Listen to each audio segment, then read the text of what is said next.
ये है घोडा म्हणजेच गन। क्या बात कर रहे? आता महाराष्ट्रामध्ये गनच्या लायसन्ससाठी तुम्ही अप्लाय करू शकता का, आणि करू शकत असाल तर त्यासाठी लागणारे नियम काय आहेत?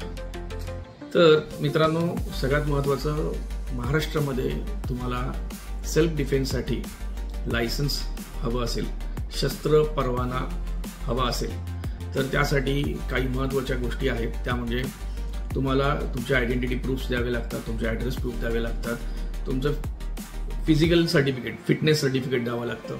त्यानंतर तुम्हाला सेल्फ डिफेन्सची गन कशासाठी हवी त्याचं कारण हे तुम्हाला जस्टिफाय करावं लागतं, आणि त्यानंतर मग पुढे प्रोसेस सुरू होते ॲप्लिकेशनसाठी। ऑनलाईन ॲप्लिकेशन प्रोसेस होतात सुरू, त्यानंतर त्याची व्हेरिफिकेशन्स होतात, पोलीस क्लिअरन्स होतो, आणि त्यानंतर तुम्हाला लायसन्स मिळावं की नाही मिळावं याच्यावरती निर्णय घेतला जातो, आणि नंतरच तुम्हाला गनचं लायसन्स मिळतं।